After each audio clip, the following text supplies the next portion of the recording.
My husband brought me to the hospital gala. Just smile and nod. You are just a housewife, he said coldly. The anonymous donor arrived in a tuxedo. He walked past the doctors, hugged me tightly, and cried, I built this wing for you, Sarah. You were the only one who believed in me 40 years ago. I never married because of you. My husband turned pale. I'm glad to have you here. Follow my story until the end and comment the city you're watching from, so I can see how far my story has reached. I stood in front of my bedroom mirror, fastening the pearl necklace Wesley had given me for our 20th wedding anniversary. The pearls felt cold against my neck, each one a perfect sphere of artificial elegance. At 62, I had learned to play my role flawlessly. The devoted wife of Dr. Wesley Hartwell, one of the most respected cardiologists in the state. Clarissa, are you ready? Wesley's voice carried from downstairs, that familiar tone of barely concealed impatience threading through his words. Coming, dear, I called back, taking one last look at myself. The navy blue dress he had chosen for me hung perfectly conservative yet elegant. My graying hair was styled in the understated way he preferred, nothing too attention-grabbing. After 39 years of marriage, I knew exactly what was expected of me. The drive to St. Mary's Medical Center took 23 minutes through the tree-lined streets of our affluent neighborhood. Wesley spoke about the evening ahead, his voice taking on that lecturing tone I knew so well. This is an important night for the hospital, he said, his fingers drumming against the steering wheel of his black Mercedes. The anonymous donor is finally revealing himself. $50 million for the new pediatric wing. It's unprecedented. I nodded appropriately, watching the familiar streets pass by. That's wonderful, Wesley. The children will benefit so much. Just remember, he continued, his voice dropping to that carefully controlled tone that always made my chest tighten. Tonight isn't about us. You're there to support me, nothing more. Smile, nod when spoken to, and let me handle any medical conversations. These people don't need to hear opinions from a housewife. I finished quietly, the words leaving a bitter taste in my mouth. Wesley glanced at me, his expression softening slightly. I didn't mean it like that, darling. You know I respect what you do at home, but tonight is business. Professional business. You understand, don't you? I understood perfectly. I had understood for 39 years. The hospital's grand ballroom had been transformed into something from a magazine. Golden lights cast a warm glow over burgundy velvet drapes, and the scent of fresh roses mixed with expensive perfumes filled the air. A classical quartet played softly in one corner, while waiters in crisp white jackets moved through the crowd carrying silver trays of champagne. Wesley immediately fell into his element, his shoulders straightening as colleagues approached to shake his hand. I watched him transform from the controlling husband I knew at home into the charming, respected doctor everyone else saw. It was a performance I had witnessed countless times, and I knew my part in it. Dr. Hartwell. Dr. Patricia Lennox, the chief of internal medicine, approached with her husband in tow. She was a woman I had always found intimidating. Brilliant, accomplished, everything I had once dreamed of being. Wonderful to see you both. Wesley beamed, placing a possessive hand on my lower back. Patricia, you know my wife Clarissa. Dr. Lennox's smile was polite but distant, of course. How lovely to see you again, Clarissa. Still keeping busy with your garden club activities. The dismissal in her voice was subtle but unmistakable. I had learned to recognize these moments when my worth was measured solely by my relationship to Wesley, when my own thoughts and opinions became irrelevant. The garden keeps me occupied, I replied with the practiced smile I had perfected over the decades. How nice, Dr. Lennox said, already turning her attention back to Wesley. So tell me about your latest research. I heard you're pioneering a new approach to minimally invasive procedures. I stood there invisible once again as they launched into medical terminology that I actually understood but was never allowed to contribute to. The irony wasn't lost on me. 40 years ago, I would have been the one asking those questions, sharing those insights. Elena, our housekeeper, had helped me dress tonight. As she fastened the pearl necklace, she had met my eyes in the mirror with that knowing look she sometimes gave me.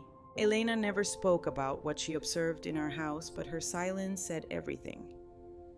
She had seen Wesley's subtle put-downs, his ways of making me feel small, his constant reminders of my place in his world. Mrs. Hartwell, Elena had said softly, "You look beautiful tonight, like the smart lady I know you are." The memory of her words warmed me now, as I stood surrounded by the medical elite, feeling more alone than ever. The evening progressed predictably. Wesley introduced me to colleagues and donors, always with the same phrase. "This is my wife, Clarissa. She takes wonderful care of our home." Each introduction was a gentle reminder of my limited role, my narrow importance in his grand life. I excused myself to the ladies' room, needing a moment away from the careful smiles and polite dismissals. In the marble-lined bathroom, I stared at my reflection again. When had I become this person? When had I allowed myself to shrink so small that I nearly disappeared? The woman looking back at me had kind eyes, but tired ones. She wore expensive clothes and perfect makeup. But there was something hollow about her, something missing. I thought about the young woman I had been at 22, full of dreams and ambition. Sarah Margaret Thompson.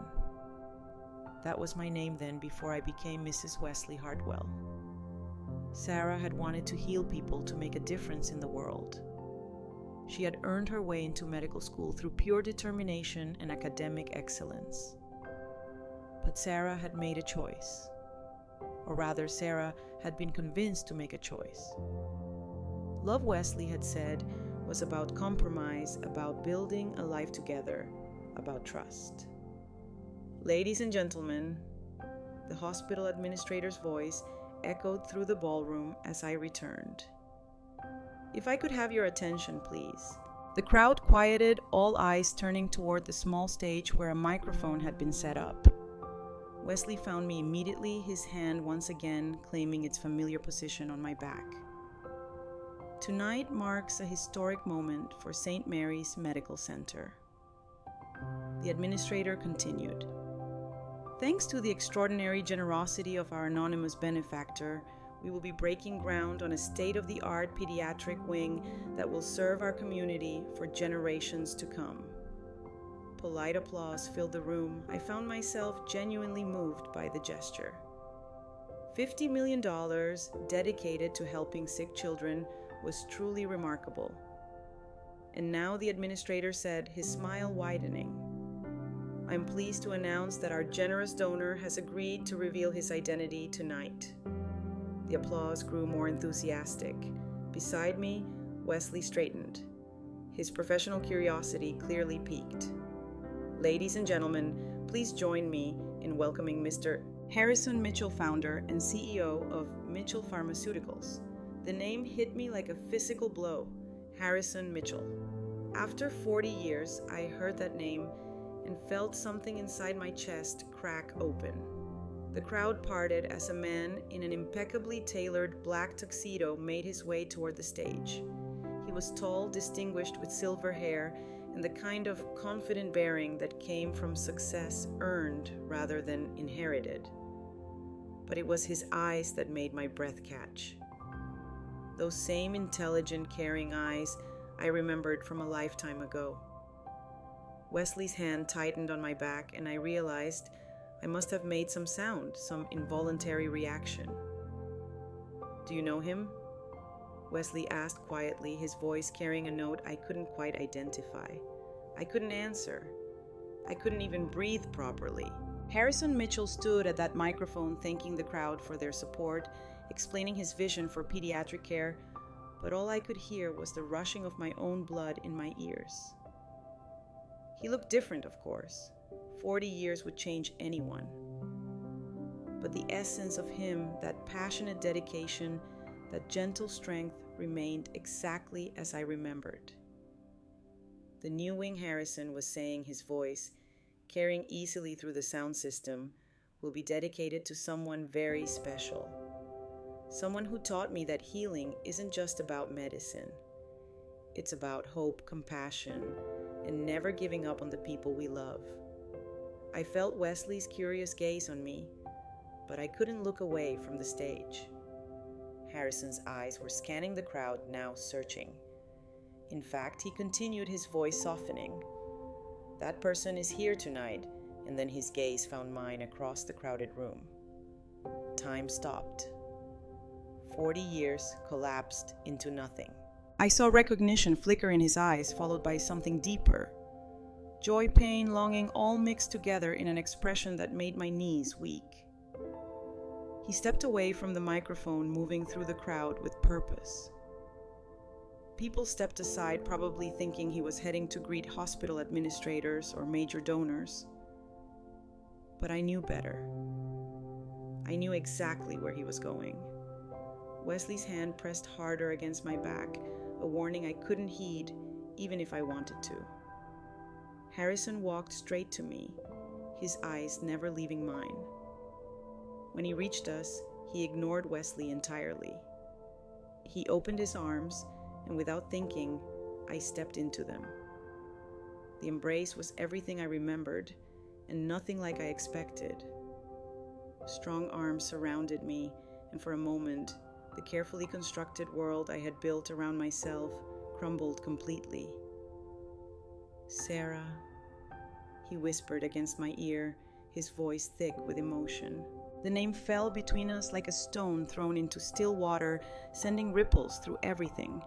When he pulled back slightly, his hand still resting gently on my shoulders, his eyes were bright with unshed tears. "I built this wing for you, Sarah," he said, his voice carrying clearly in the suddenly silent ballroom. "You were the only one who believed in me 40 years ago." The silence around us was deafening. I could feel Wesley's shock radiating from beside me. Could sense the curious stares of everyone in the room. Harrison's voice grew stronger, more certain. "I never married because of you." Wesley's face had gone completely white. The silence that followed Harrison's words seemed to stretch forever. I stood there, caught between two worlds. The safe, suffocating life I had built with Wesley and the passionate dreams I had buried so deep I had almost convinced myself they never existed. Wesley's grip on my arm was firm now. Possessive in a way that suddenly felt less protective and more controlling.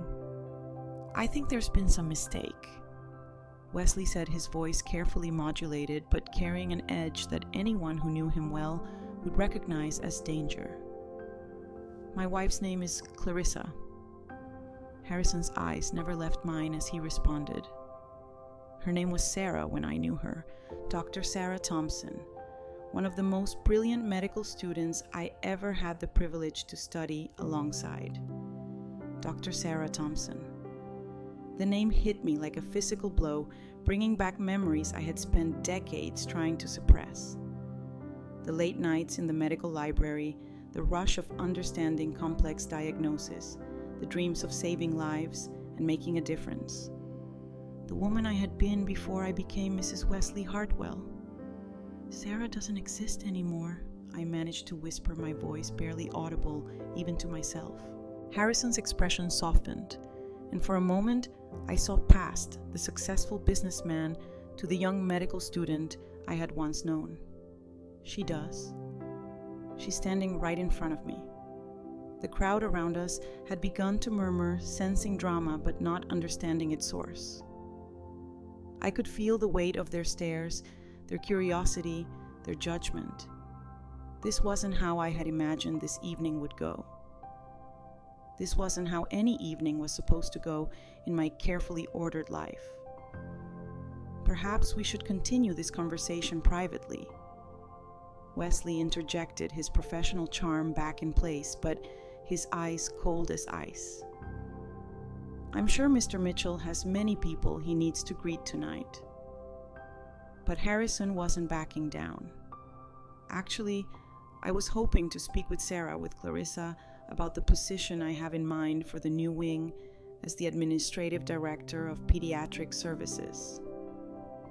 The words hung in the air like a challenge.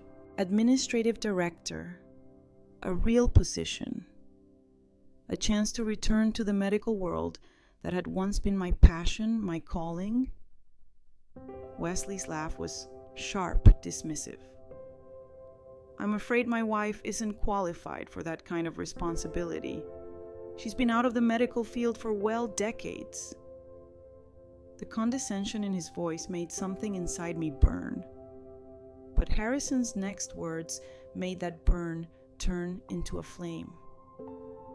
On the contrary, Harrison said calmly, I've followed Sarah's academic record. She graduated summa cum laude from Johns Hopkins undergraduate program. She completed 2 years of medical school before his pause was deliberate, meaningful, before other priorities took precedence. Other priorities, that was one way to describe it. Another way would be to say that Wesley had convinced me that love meant sacrifice. That a good wife supported her husband's career rather than pursuing her own. That trying to do both was selfish, unfair to the family we planned to build. Medical school was a long time ago, I said quietly.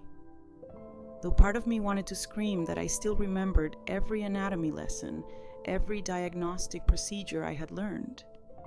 Things change. People change. Do they? Harrison asked, his voice gentle but insistent. Or do we just convince ourselves they do to make peace with the choices we've made?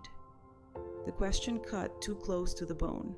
I could feel Wesley's tension beside me, could sense his growing anger at this public challenge to his authority, his version of our story. If you'll excuse us, Wesley said firmly, placing his hand on my elbow to guide me away. My wife and I should actually... Harrison interrupted, reaching into his jacket pocket. I was hoping to give you this. He handed me a small white card. Our fingers touched briefly as I took it, and the contact sent a jolt through me that I hadn't felt in 40 years. The card was simple. His name, a phone number, and handwritten on the back. The door is always open. H. Wesley tried to see what was written on the card, but I closed my fingers around it instinctively. Think about it. Harrison said, his voice meant for me alone, but carrying in the stillness around us. The children, we could help the lives, we could save the work that still needs to be done. He stepped back slightly, acknowledging Wesley for the first time with a polite nod.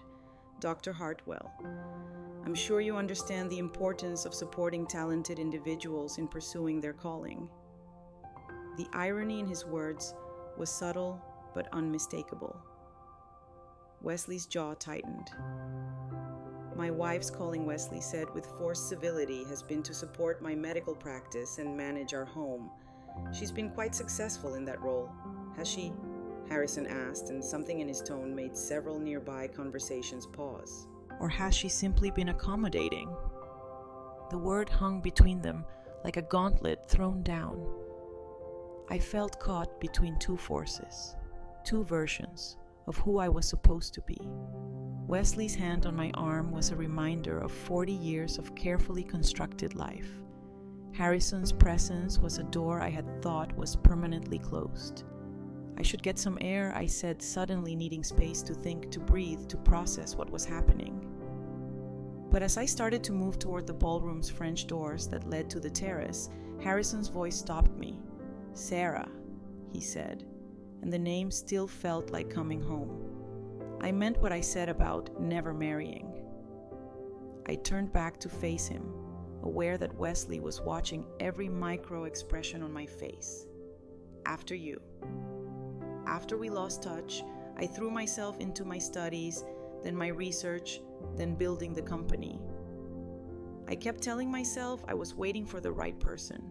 His smile was sad, self-deprecating, but the truth was I was waiting for you to realize you deserved better than settling for less than your dreams.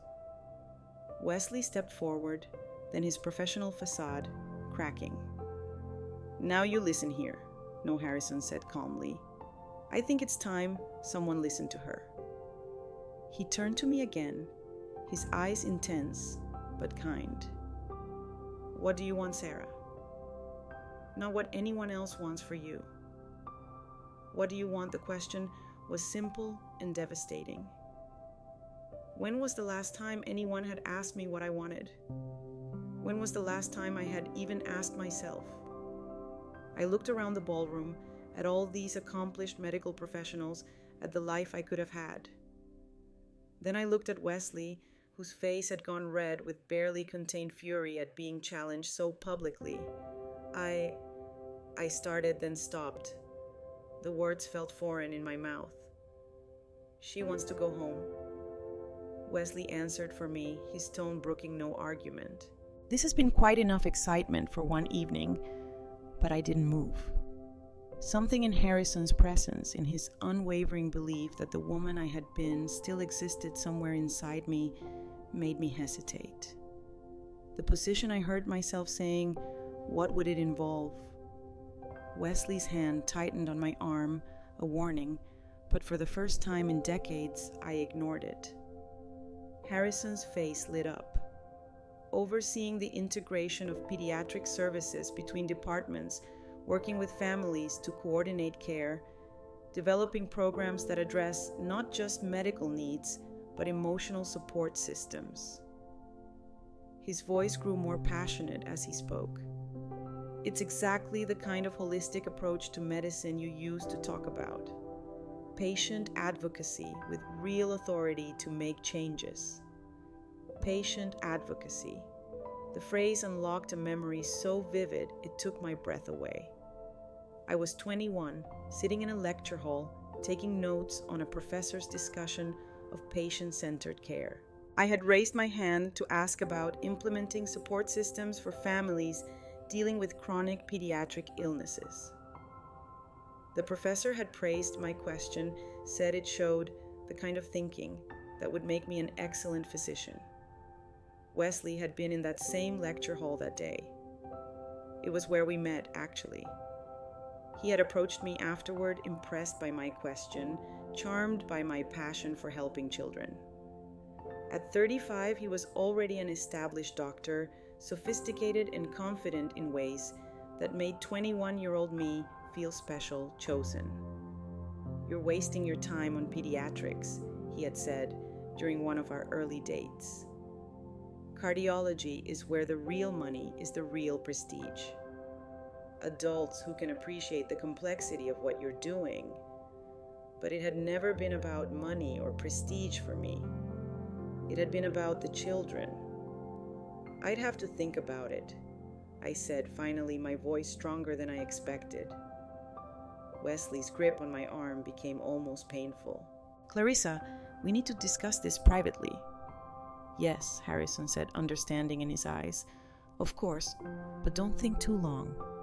Sometimes opportunities have expiration dates. He nodded politely to Wesley, then turned to me one last time. It was good to see you again, Sarah. Really good. As he walked away, disappearing back into the crowd of admirers and medical colleagues. I realized I was trembling. The business card felt like it was burning in my palm.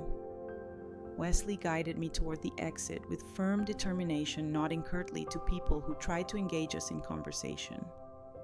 The drive home was silent, except for the sound of his breathing, which grew more controlled and measured, with each mile a sure sign of the storm building inside him. Our house on Magnolia Heights Drive looked exactly as it had when we left, perfectly manicured, impressively large, and somehow cold despite its warm lighting. Elena had left a single lamp on in the living room, a habit she had developed over the years to make our homecomings feel less stark. It wasn't until we were inside the door, closed and locked behind us, that Wesley finally spoke. What the hell was that about? I set my purse down carefully on the marble entryway table, buying myself time. I'm not sure what you mean. Don't. His voice was sharp now, all pretense of civility abandoned. Don't insult my intelligence, Clarissa. You know exactly what I mean. I turned to face him, seeing clearly for the first time in years the man I had married. The charm was gone, replaced by something harder, more calculating. Harrison Mitchell is someone I knew in medical school, I said carefully.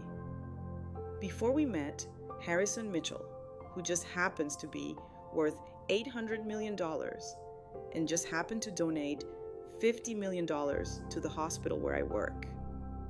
Wesley's laugh was bitter.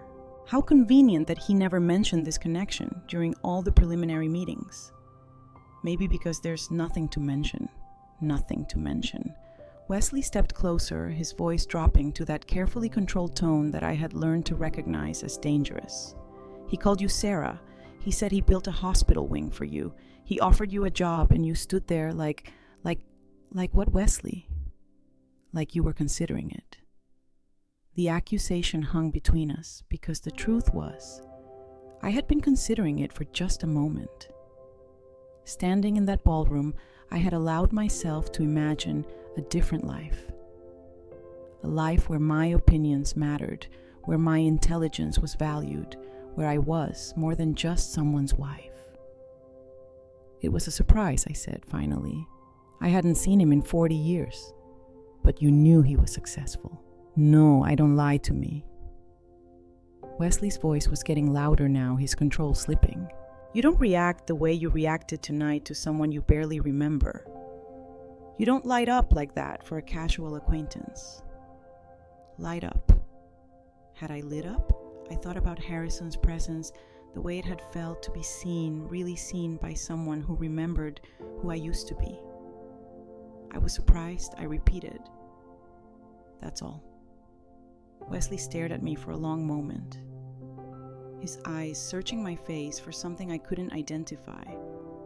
Then abruptly he turned and walked to the bar cart in the living room. 40 years, he said, pouring himself 3 fingers of scotch.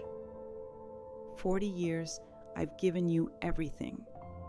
A beautiful home, financial security, social standing.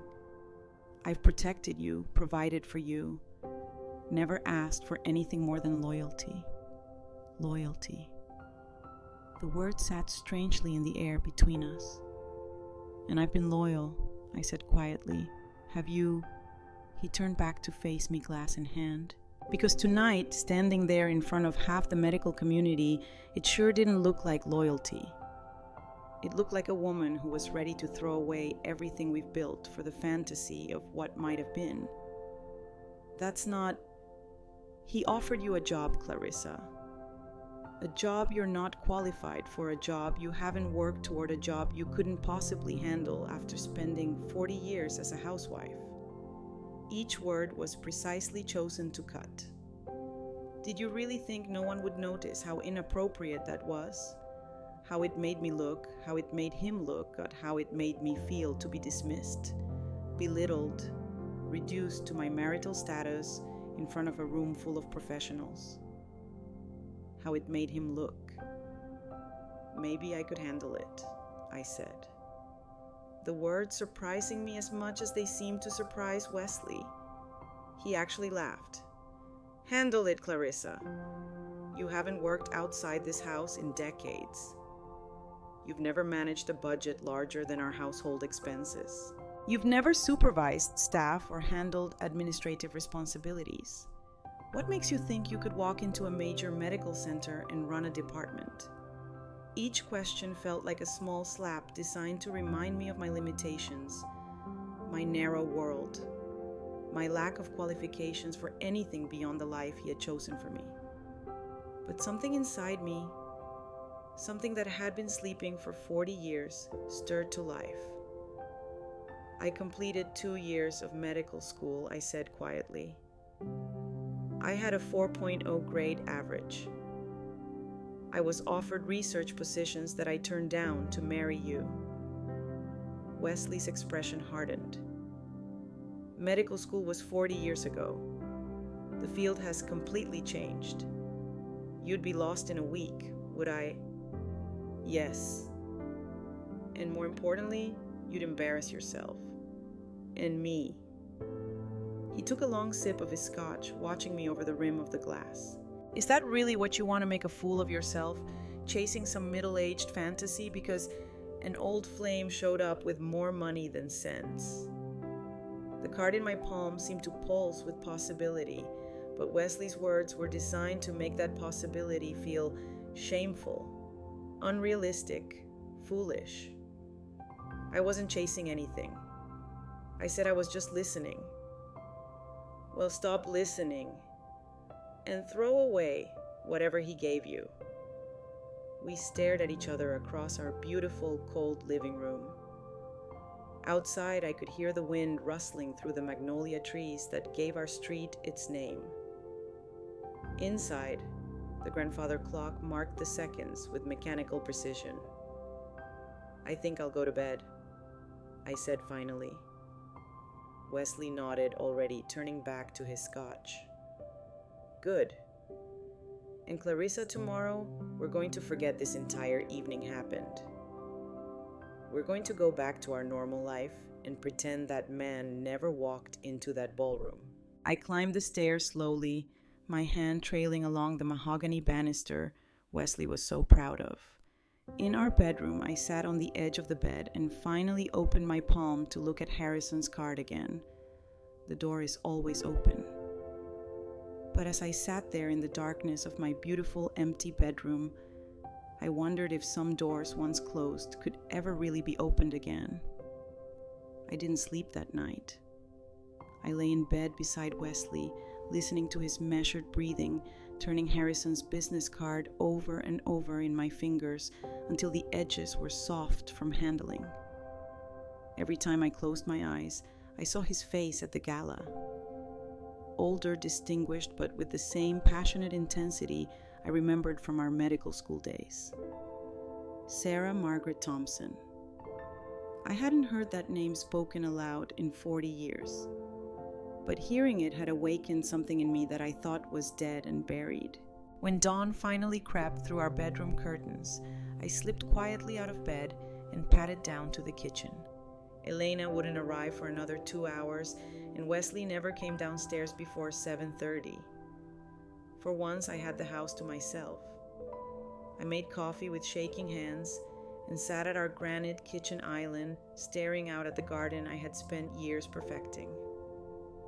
Every flower, every shrub, every carefully planned border was a testament to the life I had built with Wesley. Beautiful, controlled, and ultimately empty. The coffee was bitter, or maybe that was just the taste of regret in my mouth. I found myself remembering things I had forced myself to forget. Like the way Harrison used to study completely focused, but always ready to help anyone who was struggling.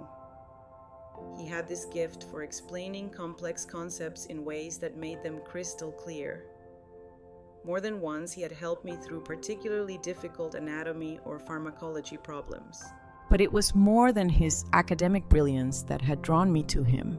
Harrison genuinely cared about his future patients in a way that went beyond textbook knowledge.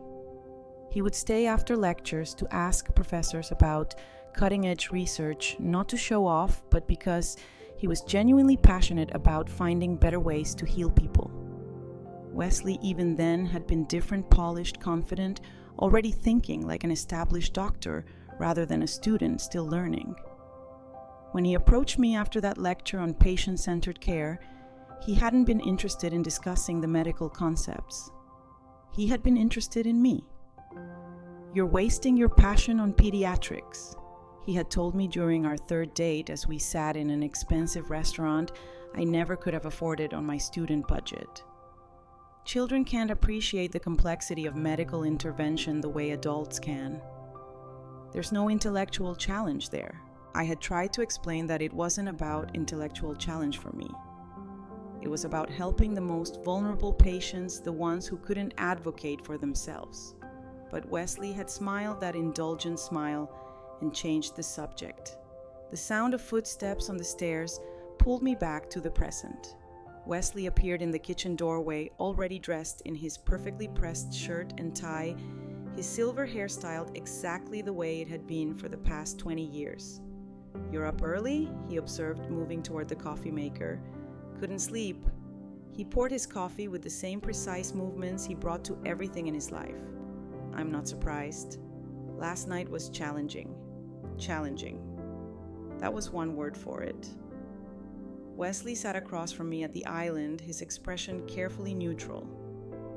"I've been thinking about what happened at the gala, about your reaction to seeing that man." "Harrison," I said quietly. "His name is Harrison." Wesley's jaw tightened almost imperceptibly. "Yes, Harrison Mitchell. I did some research this morning." Of course he had. Wesley never left anything to chance. Never entered any situation without gathering all available information. He's quite successful.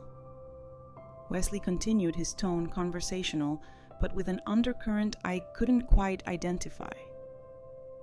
Built Mitchell Pharmaceuticals from nothing after completing his residency. Never married, no children, devoted his entire life to his work. The way he said it made it sound like a character flaw, a life half-lived. Obsessive personalities often struggle with personal relationships, Wesley added, taking a sip of his coffee. Too focused on their own ambitions to really invest in other people.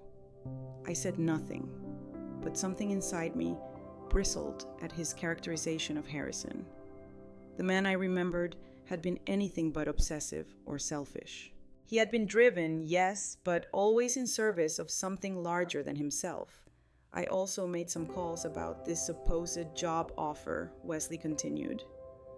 My coffee cup stopped halfway to my lips. What kind of calls? I spoke with Dr. Patterson, the hospital administrator. Apparently, Mr. Mitchell did mention wanting to hire someone to oversee the integration of pediatric services, but it was just a passing comment. Nothing official, nothing concrete. Certainly not the kind of position someone with your background could realistically handle. Each word was chosen carefully, designed to deflate any hope I might have harbored about Harrison's offer being real. My background. I repeated softly. Clarissa, I don't mean to be harsh, but we need to be realistic. You haven't worked in a professional environment in decades. You've never managed a staff, never dealt with hospital politics, never handled the kind of regulatory compliance issues that come with administering medical services. His voice was gentle now, the tone he used when he thought he was protecting me from harsh realities. It would be setting yourself up for failure.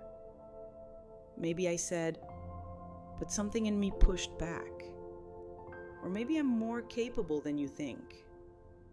Wesley set his coffee cup down with a sharp clink. What's that supposed to mean? It means I'm not the same person I was at 23. I've spent 40 years managing our household, our finances, our social obligations. I've organized charity events, coordinated with contractors, handled complex scheduling. I'm not some helpless child, Wesley. The word surprised both of us. I hadn't intended to sound so defensive, so assertive. Wesley stared at me for a long moment. Of course you're capable. I never said you weren't, but there's a difference between managing a household and running a medical department. The liability alone would be enormous. One mistake could destroy both our reputations. Both our reputations. Not my reputation, not my risk, but ours. As if my potential failure would somehow reflect on him. What if I didn't fail? I asked quietly. Clarissa, what if I was good at it?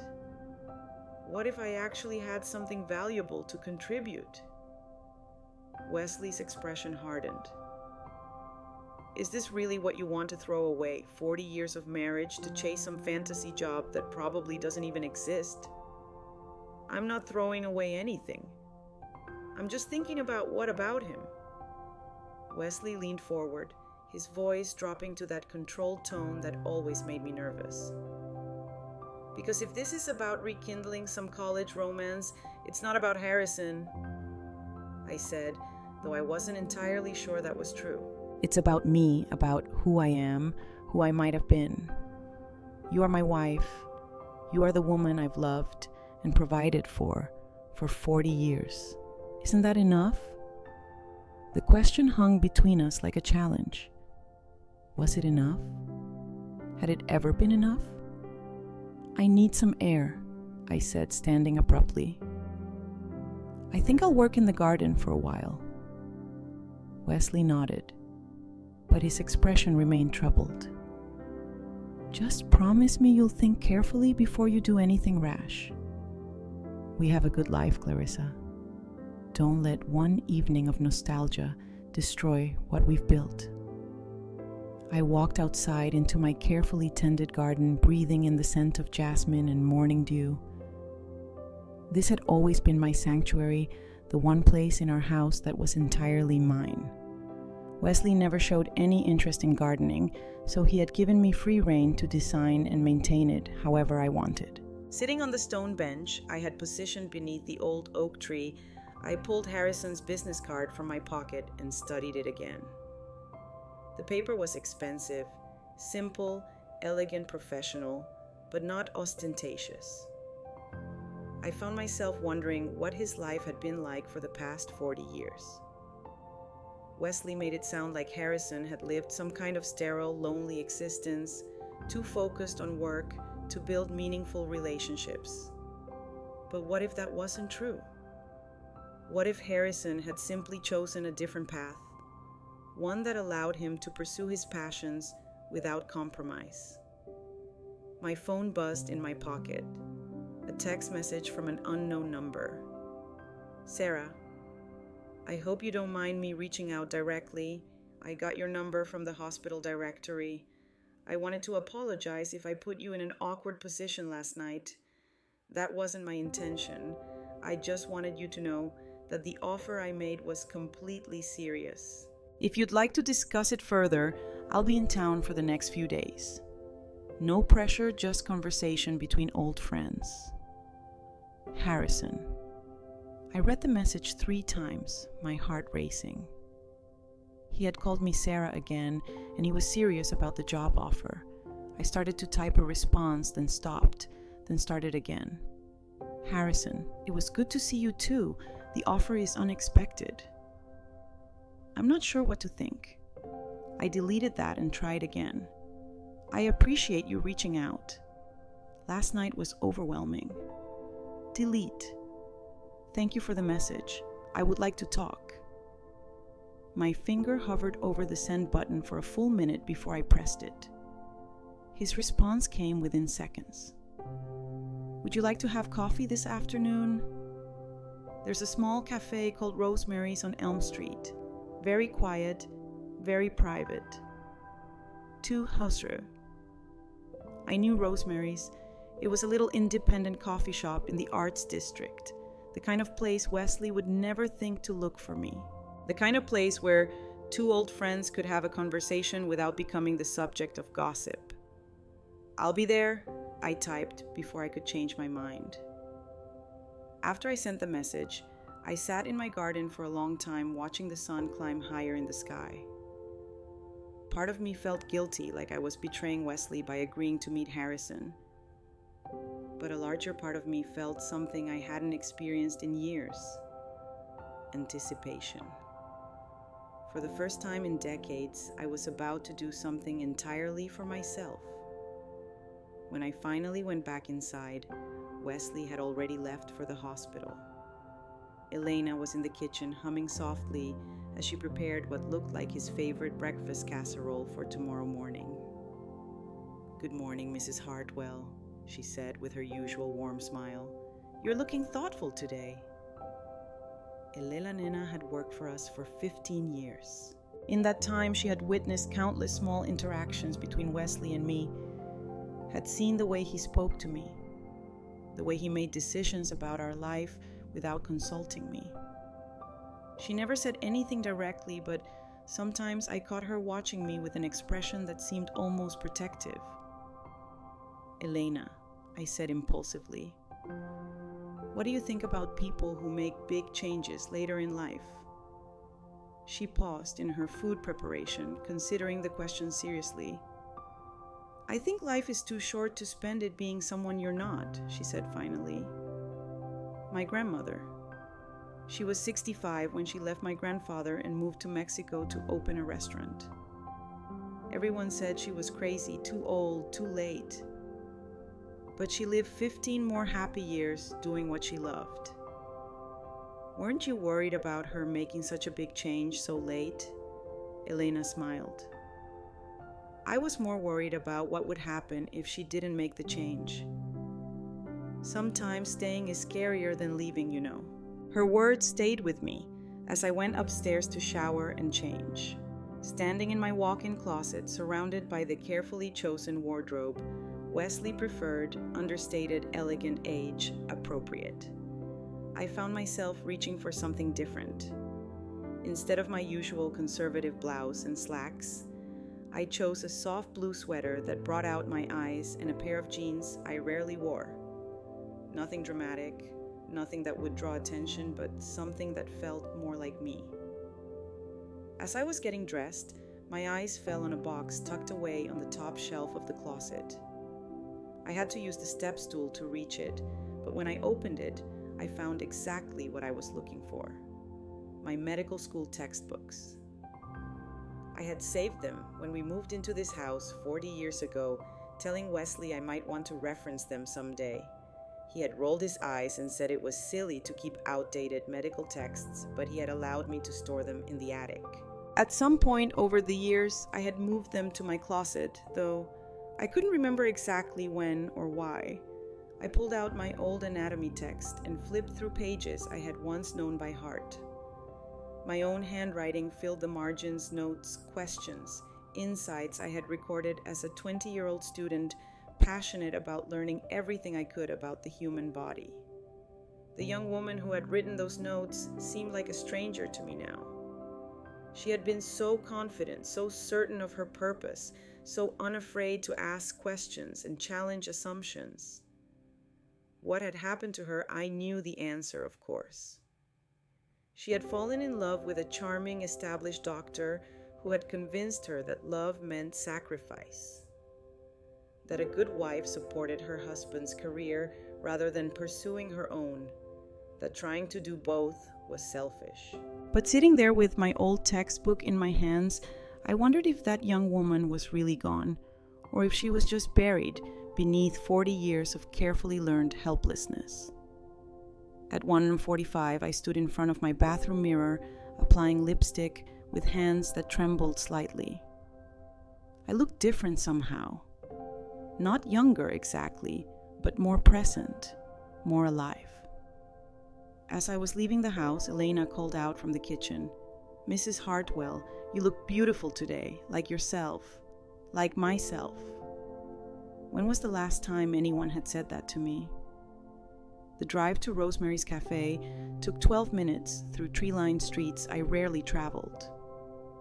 This part of town was more bohemian than our neighborhood, with art galleries and independent shops and people who looked like they had chosen their own paths rather than following predetermined scripts. I found a parking spot across from the cafe and sat in my car for a moment, gathering courage. Through the large windows, I could see Harrison already seated at a corner table, reading what looked like a medical journal. Even after 40 years, he still had that same focused intensity I remembered. Taking a deep breath, I got out of the car and walked across the street.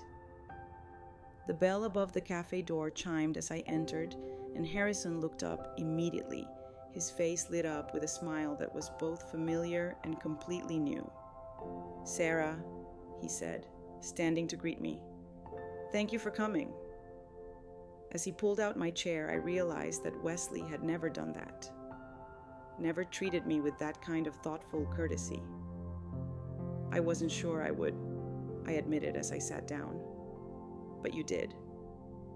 That says something. The barista came over to take our order. A latte for me, black coffee for Harrison. Some things apparently never changed. When we were alone again, Harrison leaned forward slightly, his expression serious but kind. "I owe you an apology," he said. "Last night I let my emotions get the better of me.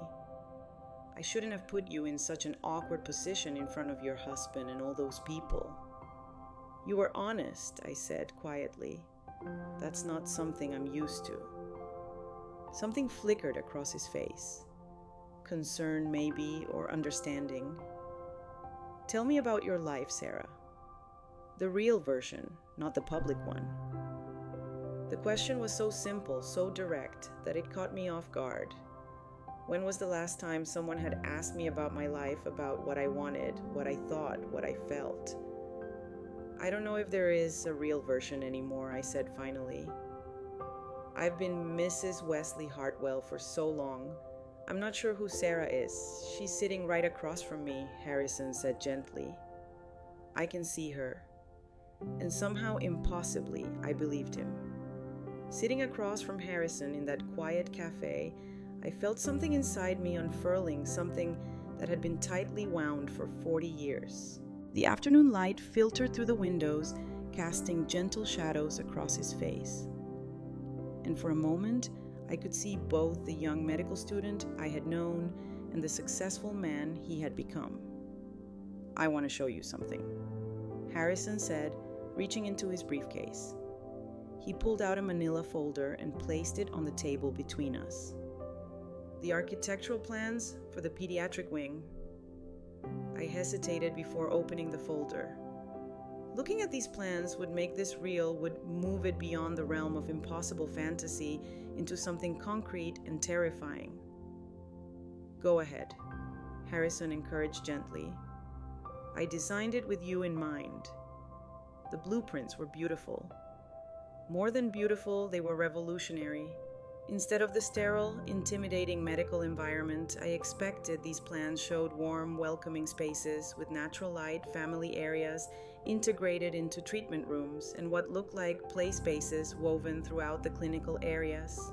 This section here, Harrison pointed to a cluster of rooms near the main entrance, is what I envision as the Family Advocacy Center. A place where someone could coordinate care between departments, help families navigate the system, ensure that no child falls through the cracks. As he talked, his passion was evident. This wasn't just a building project for him. This was a vision of healing that went beyond medical intervention to encompass the whole human experience of illness and recovery. "It's exactly what you used to talk about in school," he continued. "Remember that paper you wrote on integrative pediatric care, about treating the child and the family as a unit rather than just focusing on the diagnosis?" I did remember. I had spent weeks researching that paper, interviewing families, observing in pediatric wards. It had been one of the proudest academic achievements of my young life. Wesley said that paper was a waste of time, I found myself saying. He said I was being too emotional about medicine, that successful doctors needed to maintain professional distance. Harrison's expression darkened slightly. Professional distance has its place, but medicine without compassion isn't medicine. It's just technical repair work. I traced my finger along the architectural lines, seeing in them everything I had once dreamed of accomplishing. "This is incredible, Harrison. But I don't understand why you think I could run something like this." "Because you already know how to do everything this position would require," he said simply. "You know how to listen to people, how to coordinate complex schedules, how to advocate for what's right, even when it's not convenient. You've been doing it for 40 years. You just haven't been getting paid for it." His words hit something deep inside me. All those years of organizing Wesley's professional life, managing our household staff, coordinating his complex schedule of surgeries and conferences and social obligations. It had been like running a small business, but I had never thought of it that way. "There's something else," Harrison said, his voice growing quieter. "Something I need to tell you about why I really built this wing." I looked up from the plans, sensing a shift in his mood. "After you. After we lost touch, I threw myself into my studies, graduated at the top of my residency class, got accepted into a prestigious fellowship program. I told myself I was moving on, building the career we had both dreamed of." He paused, staring out the cafe window. "But every patient I treated, every research project I undertook, every business decision I made, part of me was thinking about what you would say, how you would approach the problem."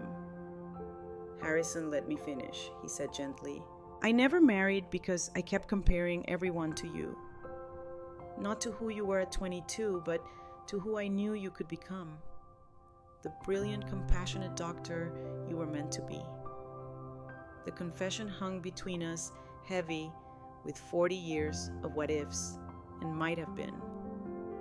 "You can't build a life around someone who doesn't exist anymore," I said softly. "But you do exist. You're sitting right here." His eyes met mine, intense and certain. "Sarah, I've spent 4 decades building something I hoped would be worthy of the woman who believed I could change the world when I was just a struggling medical student." I felt tears threatening and blinked back. That's a lot of pressure to put on someone. It's not pressure. It's possibility. Harrison reached across the table and gently touched my hand. "I'm not asking you to be someone you're not. I'm asking you to remember who you are." His touch sent a jolt through me. Not of attraction exactly, but of recognition. The feeling of being seen, really seen by someone who remembered when I had dreams of my own. "Tell me about the job," I said, needing to focus on something concrete, something manageable. Harrison's face lit up. The administrative director position would involve coordinating care between pediatric sub-spe specialties, developing family support programs, and overseeing the integration of new services. You'd work directly with department heads to ensure seamless patient experiences. As he described the role, I found myself mentally organizing the challenges, thinking through solutions, feeling that old excitement of tackling complex problems. The salary would be $150,000 annually to start. Harrison continued with full benefits and opportunities for advancement based on performance. $150,000. I tried to process that number. Wesley gave me a monthly allowance of $2,000 for personal expenses, treating it like generous largesse. The idea of earning my own salary, having my own financial independence, was both thrilling and terrifying. "What about my lack of recent experience?" I asked. "That's why we'd start with a 6-month trial period. You'd shadow the current interim director, attend department meetings, get familiar with hospital systems. No pressure, no permanent commitment unless we're both confident it's working. A trial period, a chance to dip my toe in the water without diving off a cliff." "I'd need to think about it," I said, though part of me wanted to say yes immediately. "Of course, but Sarah, there's something else you should know." Harrison's expression grew serious. "I did some research after I saw you last night. I wanted to understand what happened after medical school, how you ended up where you are." My stomach tightened. "What kind of research? I still have contacts at Johns Hopkins." "I asked about your academic record." His jaw tightened slightly. "Did you know that you were accepted into the pediatric residency program at Children's Hospital, full funding, fast track to attending physician status?" The words hit me like a physical blow. That's not. Wesley said I wasn't accepted anywhere. He said my grades weren't strong enough for competitive programs. Harrison's eyes filled with something like anger. Your grades were excellent, top 5% of your class. The residency director specifically mentioned you as one of the most promising candidates they'd seen. The cafe seemed to spin around me, but I never got an acceptance letter. The letters were sent to your home address, the same address where you were living with Wesley after your engagement. Understanding crashed over me like a wave. Wesley had intercepted my acceptance letters. He had lied to me about my prospects, convinced me that my medical career was a dead end. Also, that I would choose marriage over my dreams. "Oh my God," I whispered. Harrison leaned forward, concern clear on his face. "I'm sorry I debated whether to tell you, but I thought you deserved to know. He lied to me." The words came out flat, emotionless, because the full weight of the betrayal was too large to process all at once. For 40 years, he let me believe I wasn't good enough. Sarah, he stole my life. My voice was getting louder, and other cafe patrons were starting to glance in our direction. He deliberately sabotaged my career and then spent 4 decades making me feel grateful for the sacrifice. Harrison reached across the table and took my hand again, his touch steady and grounding. "I know this is devastating. I know it changes everything, but it also means something important. You were never the failure he convinced you that you were." I stared down at his hand covering mine, trying to absorb the magnitude of what I had just learned. All those years of Wesley's subtle put-downs, his reminders that I wasn't qualified for professional work, his insistence that he was protecting me from a world I couldn't handle. All of it built on a foundation of lies. "What do I do with this information?" I asked, my voice barely above a whisper. "That's up to you." "But Sarah, you have options now. You have proof that you were never meant to be just someone's wife. You were meant to be a doctor, a healer, someone who makes a difference in the world." The weight of possibility was almost overwhelming.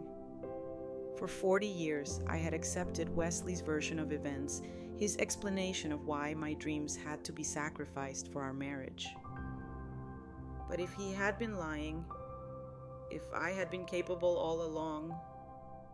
"I need to go," I said, suddenly standing up from the table. "I need to think about this." Harrison stood as well, his expression understanding. Of course. But Sarah, whatever you decide, please don't let fear make the choice for you. You've been controlled by other people's limitations for too long. As I gathered my purse, my hands shaking slightly, Harrison pulled out another card and placed it on the table. "This has my personal cell phone number," he said. "Call me if you want to talk day or night. And if you decide you want to tour the hospital, see what we're building. The offer stands." I picked up the card, noting the difference between this one and the business card he had given me the night before. This one was handwritten, more personal, more intimate. "Thank you," I managed to say, "for the coffee, for the honesty, for everything. Thank you for coming, for giving me a chance to explain."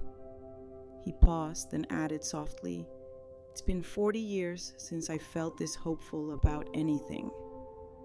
The drive home passed in a blur of emotions. Anger at Wesley's betrayal, grief for the life I might have had, fear about what I was supposed to do with this information. But underneath it all, something else was growing. A tiny flame of possibility that had been extinguished for so long, I had forgotten it ever existed. When I pulled into our driveway, Wesley's car was already there. He never came home before 600 unless something was wrong. I found him in his study, seated behind his mahogany desk, with papers spread in front of him. He looked up as I entered, his expression unreadable. We need to talk, he said. Yes, I agreed, though I wasn't sure I was ready for whatever this conversation would bring. We do. Wesley gestured to the chair across from his desk, the same chair where I had sat for 40 years of discussions about household matters, social obligations, and the business of our life together. But this time, something was different. This time I had information he didn't know I possessed. I've been making some inquiries about your friend, Mr. Mitchell. Wesley began, his tone carefully neutral about his business practices, his reputation in the medical community. Harrison is highly respected, I said. His company has developed some of the most important pediatric medications of the past 2 decades. Wesley raised an eyebrow at my use of Harrison's first name. Yes, he's been successful, but success doesn't always indicate good judgment in personal matters. What does that mean? It means that a man who builds a $50 million hospital wing for a woman he knew 40 years ago might not be making rational decisions. Wesley leaned forward, his expression becoming more intense. Clarissa, I'm concerned that he's manipulating your emotions to serve his own agenda. And what agenda would that be? Think about it. He's never married, never had a family of his own. He sees you now, a beautiful, accomplished woman, and suddenly all those old feelings come rushing back. The job offer, the grand gestures, the implication that your marriage somehow held you back. It's all designed to make you question the life we've built together. Wesley's words were smooth, logical, designed to make Harrison seem unstable and predatory rather than genuine. But after what I had learned this afternoon, his manipulation tactics were suddenly transparent. What if he's not manipulating me? I asked quietly. What if he's telling the truth? Wesley's expression hardened slightly. The truth about what? About who I was? About what I was capable of? I paused, gathering courage about what really happened with my medical school applications. For just a moment, Wesley's careful composure slipped. Something flickered across his face. Surprise, maybe? Or fear? Your medical school applications were decades ago, Clarissa. Why would you bring that up now? Because I found out something interesting today. I leaned forward, watching his face carefully. I found out that I was accepted into the pediatric residency program at Children's Hospital. Full funding. They called me one of their most promising candidates. Wesley went very still. That's impossible. You weren't accepted anywhere. The letters were sent to our home address, the same home where you collected the mail every day while I was finishing my final semester. The silence stretched between us, heavy with accusation and the weight of 40 years of lies. Clarissa, Wesley said finally, his voice carefully controlled. I think you're misremembering. I'm not misremembering anything. My voice was steady now, certain. You intercepted those letters. You lied to me about my prospects. You convinced me that my only option was to give up medicine and marry you. Wesley stood abruptly, moving to the window that overlooked our perfectly manicured backyard. Even if that were true, and I'm not saying it is, it doesn't change the fact that you had a choice. You chose to marry me. You chose to build this life. I chose based on false information. Information you deliberately withheld from me. He turned back to face me. And for the first time in our 40 years of marriage, I saw him as he really was. Not the distinguished doctor, not the protective husband, but a man who had built his happiness on the ruins of someone else's dreams. We have a good life, Clarissa, he said, but his voice lacked its usual conviction. A beautiful home, financial security, social standing. Would you really throw all that away for some fantasy of what might have been It's not a fantasy, I said, standing to face him. It's who I was meant to be. Wesley stared at me for a long moment, and I could see him calculating, trying to find the right words to regain control of the situation. Even if you could get this job, he said finally, do you really think you could handle it? You haven't worked in a professional environment for 4 decades. You'd be starting over at 62, competing with people half your age who have been building their careers while you've been here. Each word was designed to undermine my confidence, to remind me of my limitations, to make me afraid of failing. But for the first time in 40 years, I didn't believe him. Maybe I would fail, I said quietly, but maybe I wouldn't. And for the first time in my life, I think I deserved the chance to find out. Wesley's face went pale, and I realized that he was finally beginning to understand that the woman who had spent 40 years accepting his version of reality was gone. That night, I lay in bed beside Wesley, but neither of us slept.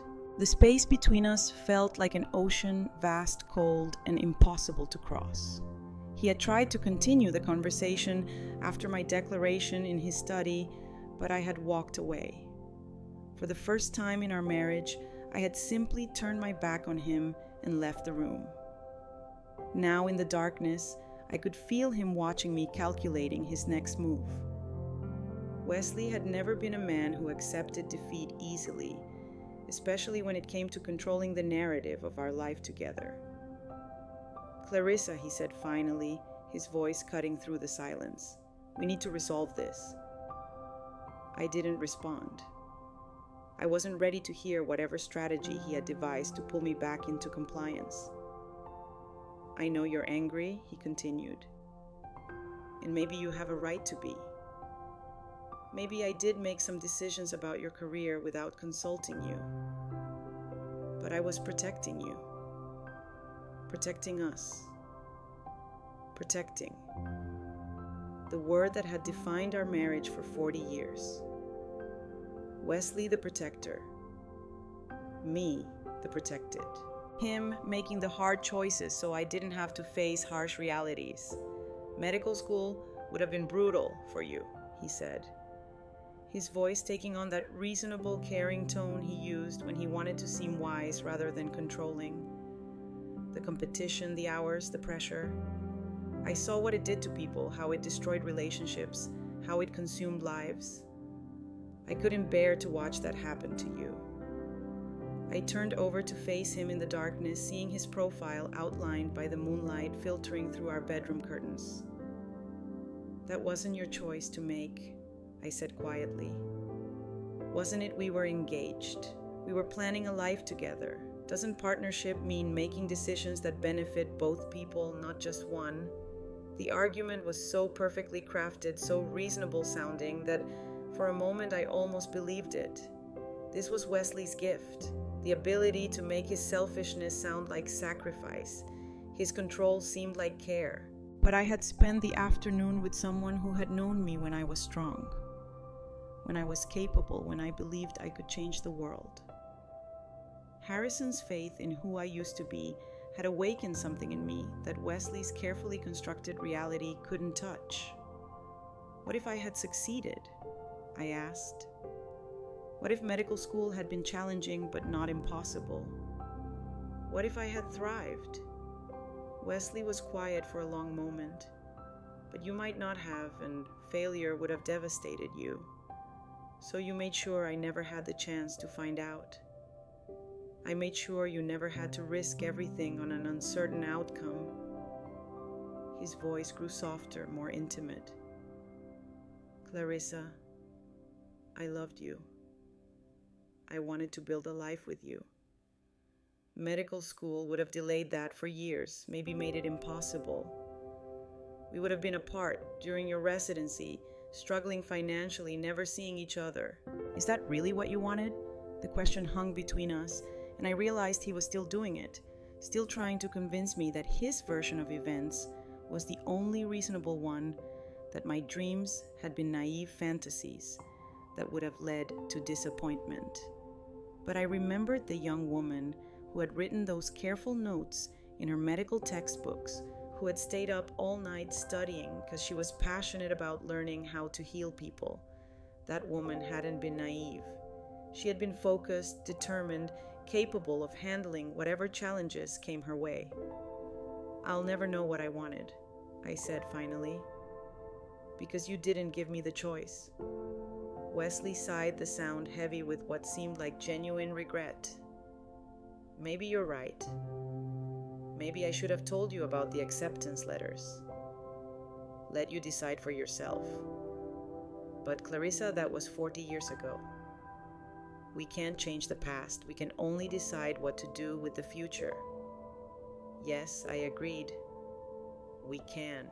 Something in my tone must have warned him, because Wesley sat up slightly, trying to see my face in the darkness.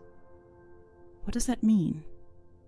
I took a deep breath, knowing that what I was about to say would change everything between us irrevocably. It means I'm going to take the job Harrison offered me.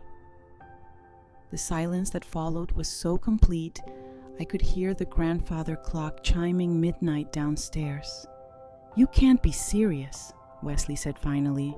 "I'm completely serious." Wesley turned on the bedside lamp, flooding our bedroom with harsh light. His face was a mixture of disbelief and anger, his carefully maintained composure finally cracking. "Clarissa, you're 62 years old. You haven't worked outside this house in 4 decades. You have no experience with hospital administration, no understanding of medical politics, no idea what you'd be walking into. Then I'll learn. You'll embarrass yourself and me." His voice was getting louder now, losing the controlled tone he usually maintained. "Do you have any idea what people will say? That my wife is having some kind of midlife crisis, chasing after an old lover, making a fool of herself, trying to reclaim her lost youth. Let them talk." Wesley stared at me as if I had become someone he didn't recognize. "This isn't you, Clarissa. This isn't who you are." "No," I said, sitting up to face him directly. "This is exactly who I am. You just spent 40 years making sure I forgot." Wesley got out of bed, pacing to the window, and back, his agitation obvious. "This is about him, isn't it? About Harrison Mitchell. He's manipulating you, using your emotions to get what he wants." "And what does he want, Wesley? What could he possibly gain from offering me a job?" "Revenge," Wesley said immediately. "Revenge against me for marrying you, against you for choosing me over him. He wants to destroy our marriage as payback for losing you 40 years ago." The accusation was so absurd, so clearly a projection of Wesley's own manipulative tendencies onto Harrison, that I almost laughed. Or maybe I said calmly, "He just believes I'm capable of doing good work based on what a conversation you had as college students." A few minutes at a hospital gala. Wesley's voice was becoming increasingly desperate. "Clarissa, successful people don't make $50 million decisions based on nostalgia. There has to be an ulterior motive. Maybe his ulterior motive is wanting to work with someone who shares his vision for pediatric care. Maybe it's wanting to give talented people opportunities they deserve. Maybe not everything is a conspiracy."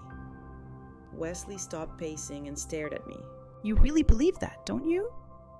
You actually think you can walk into one of the most prestigious medical centers in the country and succeed in a senior administrative position with no relevant experience?"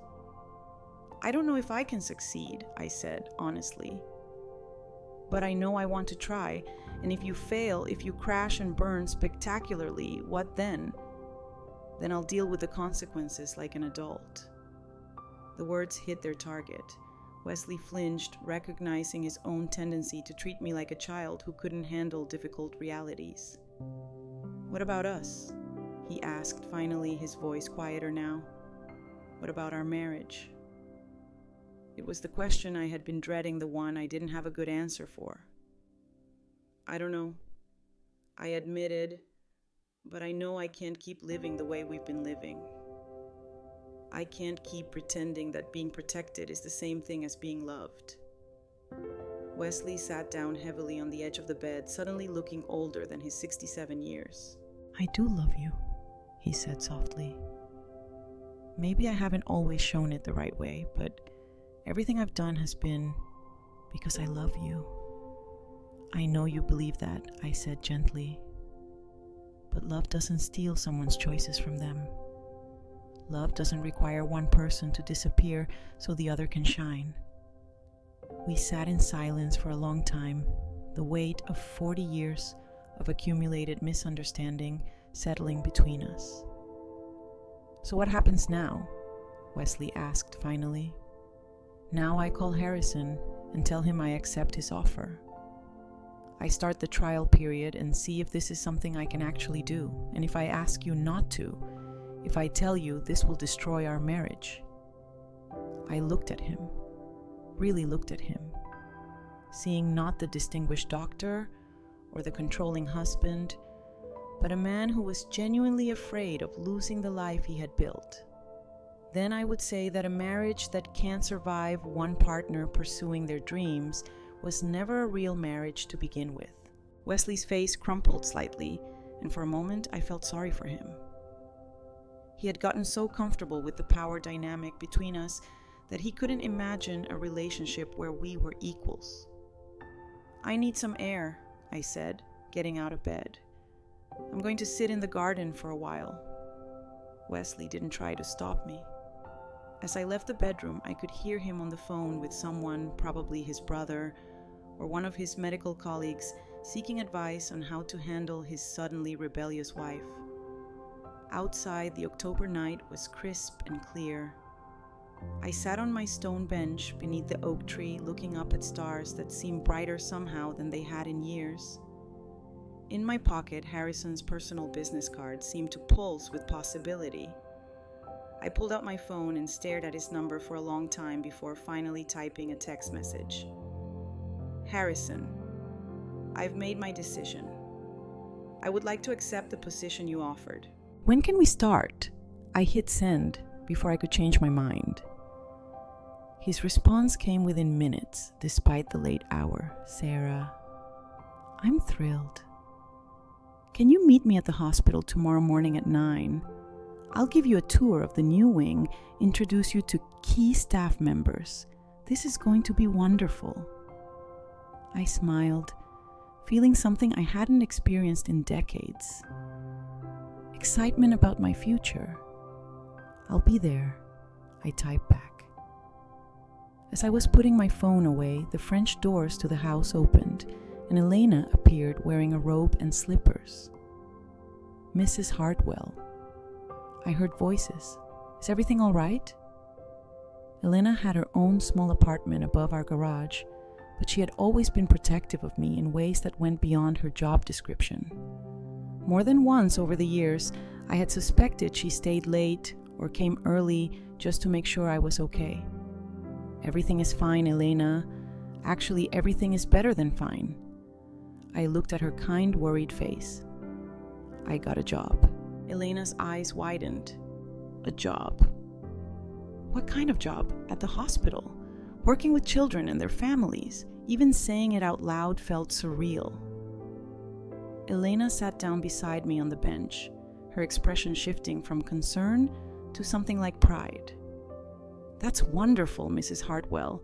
You'll be so good at that work. You think so, I know so. I've watched you for 15 years. The way you care for people, the way you solve problems, the way you make everything better for everyone around you. Those children will be lucky to have you. Her faith in me was unexpected and deeply moving. Thank you, Elena. That means more to me than you know. We sat together in comfortable silence, watching the stars. Finally, Elena spoke again. What about Dr. Hartwell? Is he happy about your new job? I considered how to answer that question honestly. Dr. Hartwell is concerned about changes to our routine, I said, finally. Elena nodded knowingly. Change is hard for some people, especially when they're used to things being a certain way. Yes, it is. But you know what my grandmother used to say? She said that a bird in a cage might feel safe, but it never learns to fly. Her words hit me with unexpected force. Your grandmother sounds like a wise woman. She was, and she would have liked you very much. Elena stood up, pulling her robe tighter against the cool air. Mrs. Hartwell, if you need anything for your new job, help with clothes or transportation or anything, you just let me know. Thank you, Elena, for everything. After Elena went back inside, I remained in the garden for another hour, planning my new life. Tomorrow, I would tour the hospital, meet the people I would be working with, begin to understand the scope of what I was taking on. It was terrifying and exhilarating in equal measure. When I finally went back inside, Wesley was lying in bed with his back to me, pretending to be asleep. I got dressed quietly in the bathroom, choosing clothes for my hospital visit, a navy blazer and gray slacks that felt professional without being too formal. As I was leaving the next morning, I found a note from Wesley on the kitchen counter. Clarissa, I hope you'll reconsider this decision. We have built something beautiful together. Don't let an old fantasy destroy what's real. I folded the note carefully and put it in my purse, not as a keepsake, but as a reminder. For 40 years, Wesley had been telling me what was real and what was fantasy. He had convinced me that my dreams were naive, that my capabilities were limited, that my proper place was in the shadows of his life. But as I drove toward the hospital, toward Harrison, and the possibility of reclaiming the person I used to be, I realized that the only fantasy had been believing I was meant to live such a small life. At exactly 900, I walked through the entrance of St. Mary's Medical Center wearing my navy blazer and carrying a leather portfolio I had found in the back of my closet. I felt nervous and uncertain and more alive than I had in decades. Harrison was waiting for me in the lobby, his face lighting up when he saw me. Sarah, he said, approaching with a smile that made me feel like anything was possible. Welcome to your new life. 6 months later, I stood in my new office overlooking the pediatric wing, watching the morning sun stream through windows that had been designed to let in as much natural light as possible. The nameplate on my door read, Dr. Sarah Mitchell, Director of Family Advocacy Services, a name that still felt both foreign and completely right every time I saw it. The transition hadn't been easy. Those first weeks had been a whirlwind of learning hospital systems, understanding insurance protocols, and navigating the complex personalities of medical professionals who had initially been skeptical of the doctor's wife, who thought she could run a department. But I had proven them wrong. More importantly, I had proven myself wrong about what I was capable of at 62. The Family Advocacy Center had become exactly what Harrison and I had envisioned. A place where frightened parents could find guidance, where children facing long-term treatment could get educational support, where families dealing with impossible medical decisions could find both practical help and emotional support. Yesterday, I had helped coordinate care for a 7-year-old girl with leukemia whose family was struggling to navigate treatment options at 3 different hospitals. Last week, I had worked with the social work team to arrange temporary housing for a family whose premature twins needed months of specialized care. This morning, I had a meeting with the hospital foundation about expanding our family support programs. It was work that mattered. Work that made a difference. Work that used every skill I had developed over 40 years of managing complex situations just applied to a purpose larger than maintaining Wesley's comfortable life. My phone buzzed with a text from Elena, who had become not just my housekeeper, but one of my closest confidants during the dramatic changes of the past 6 months. How is the first day of your new life going? Remember to eat lunch. I smiled, typing back quickly. Wonderful and terrifying. Lunch at 12:30, I promise. The divorce papers had been finalized last week. Wesley had fought it initially, hiring an expensive attorney and making threats about what my leaving would cost me financially. But Harrison had quietly connected me with a lawyer who specialized in cases where one spouse had been economically controlled by the other, and we had built a strong case for alimony based on my 40 years of supporting Wesley's career at the expense of my own. The settlement had been fair enough to ensure my independence without destroying Wesley's finances. More importantly, it had given me the freedom to discover who I was when I wasn't performing the role of Mrs. Wesley Hartwell. The woman I had discovered was someone I liked very much. A soft knock on my office door interrupted my thoughts. "Come in," I called. Harrison appeared in the doorway carrying 2 cups of coffee and wearing the kind of smile that had become familiar over these past months. Proud, affectionate, but careful not to assume more than I was ready to give. "Thought you might need caffeine," he said, setting 1 cup on my desk. "Department heads meeting in 10 minutes. "Right." The quarterly review. I gathered my notes, feeling that familiar flutter of nervousness that came before important meetings. 6 months in, I was no longer afraid of failing catastrophically. But I still felt the weight of responsibility for the families who depended on our services. "How are you feeling about presenting the expansion proposal?" Harrison asked, settling into the chair across from my desk. "Terrified," I admitted, but excited. "The data is compelling. We've reduced average length of stay by 18%, improved patient satisfaction scores across all pediatric departments, and the family support programs have a waiting list. All of which proves what I knew from the beginning," Harrison said quietly. "You were born for this work." Our eyes met across the desk, and I felt that familiar warmth that had been growing between us over these months. It wasn't the desperate passion of 20-somes, but something deeper. A connection built on mutual respect, shared purpose, and the rare gift of being truly seen by another person. We had been careful not to rush into anything romantic. Both of us understood that I needed time to discover who I was outside of marriage before I could consider entering into a new relationship. But there was an understanding between us, an acknowledgement that when I was ready, something beautiful might develop. "I should probably head to the meeting," I said, standing and smoothing my skirt, a tailored black piece that made me feel professional and confident.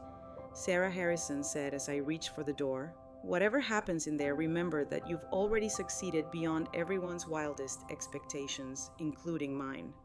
The department heads meeting went better than I had dared to hope. Dr. Patricia Lennox, who had initially been one of my harshest critics, actually complimented the efficiency of our new family coordination protocols. The Chief of Staff approved my expansion proposal unanimously, allocating an additional $200,000 for new staff positions and extended hours. As I walked back to my office afterward, I passed by the portrait gallery that lined the hospital's main corridor. Photos of distinguished doctors, generous benefactors, and innovative researchers who had shaped the institution's history.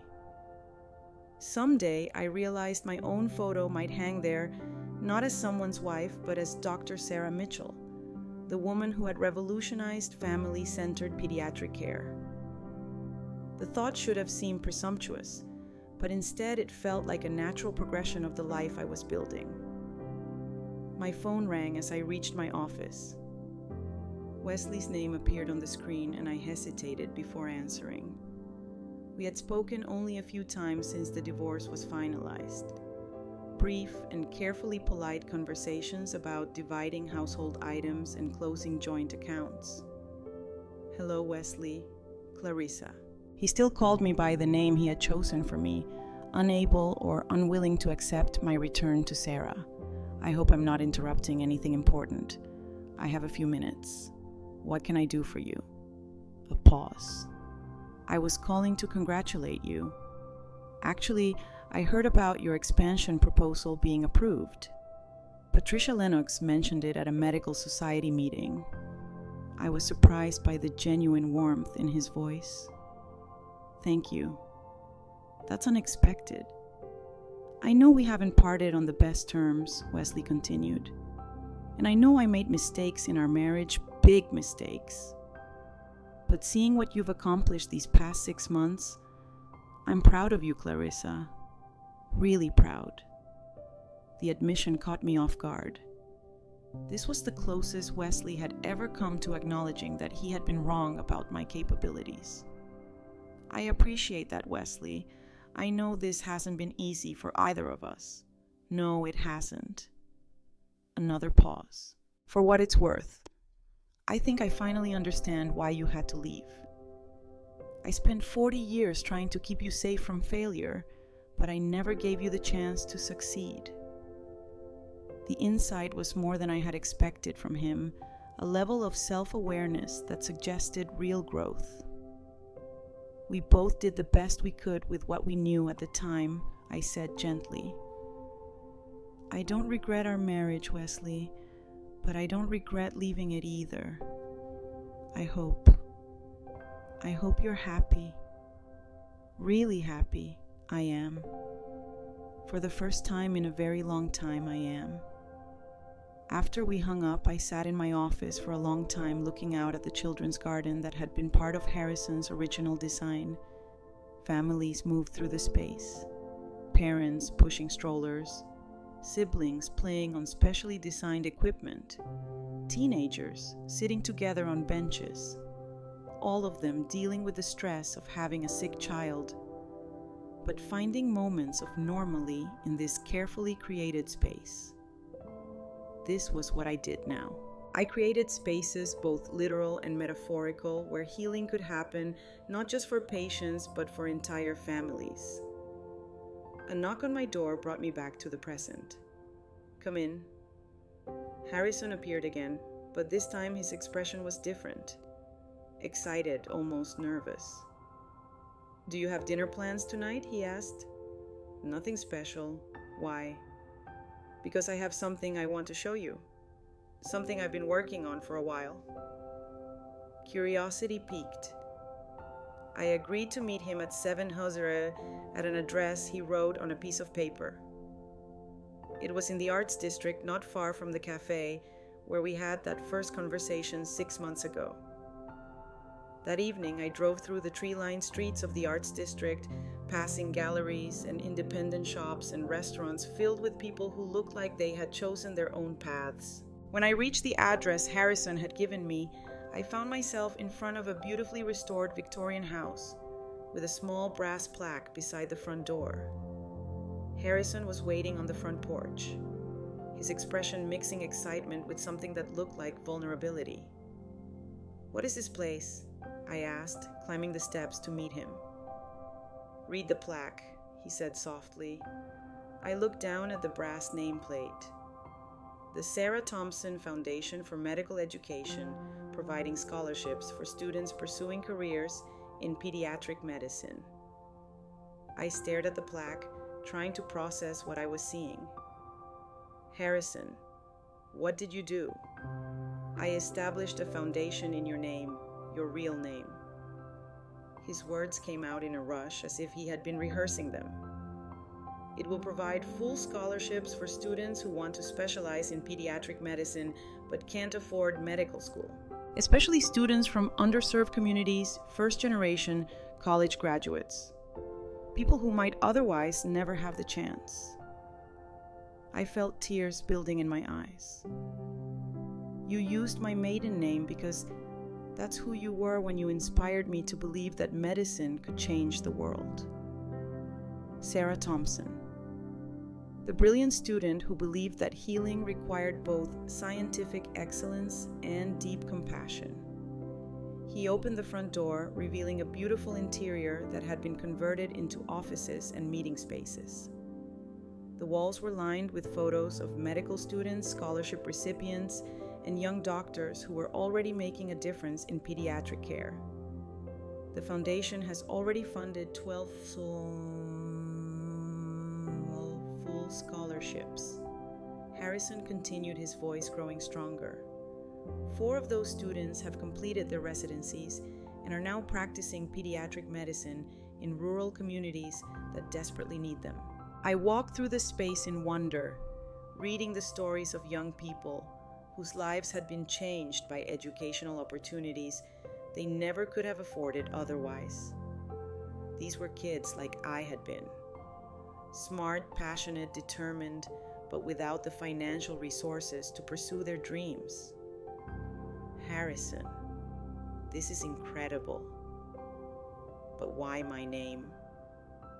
Why not your own?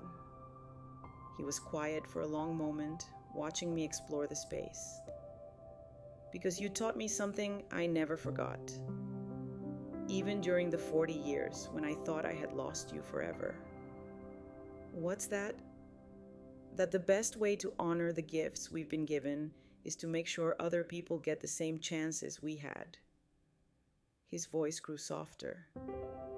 And because I wanted to create something that would last long after we're both gone, something that would keep your spirit alive in the work that mattered most to you. I turned to face him, tears flowing freely now.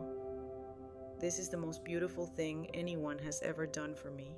Sarah Harrison said, stepping closer, I need to tell you something. Something I should have said months ago. My heart started beating faster, sensing that we were approaching a moment that would change everything between us. What is it I love you? Not the 22-year-old student I fell for in medical school. Not some idealized memory of who you used to be. I love the woman you are now. Strong, compassionate, brilliant, brave enough to rebuild her entire life at 62. His voice was steady, certain. I love the way you fight for families who can't fight for themselves. I love how you've turned your own painful experience into wisdom that helps other people heal. The words hung between us. Beautiful and terrifying, and exactly what I had been hoping to hear for months, but hadn't dared to expect. I love you too, I said, the admission feeling both surprising and inevitable. I think I started falling for you again the moment you called me Sarah at that gala. You were the first person in 40 years who saw me as I really am, instead of who someone else wanted me to be. Harrison reached for my hands, holding them gently. So what happens now? I smiled, feeling lighter and more hopeful than I had since I was 22 years old. Now we find out what we can build together when both people get to be themselves. He kissed me, then soft and sweet and full of possibility. It was a kiss that tasted like second chances, like dreams deferred but not destroyed, like the promise of a future neither of us had dared to imagine. When we finally broke apart, I looked around the foundation office again at the photos of young doctors, at the mission statement on the wall, at the physical manifestation of Harrison's faith in who I had always been meant to be. There's something I want to add to the foundation, I said. What's that, a mentorship program, pairing scholarship recipients with established doctors who can guide them through medical school and residency. People who can help them navigate the challenges and stay focused on why they wanted to become doctors in the first place. Harrison's face lit up.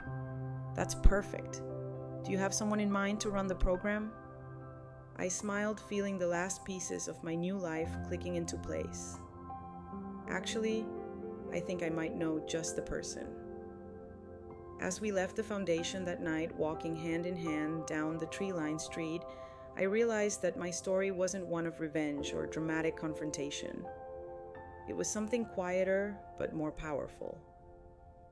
The story of a woman who had spent 40 years believing she was meant to live a small life, only to discover that it's never too late to remember who you really are. Now I'm curious about you who listened to my story. What would you do if you were in my place? Have you ever been through something similar? Comment below. And meanwhile, I'm leaving on the final screen 2 other stories that are channel favorites, and they will definitely surprise you. Thank you for watching until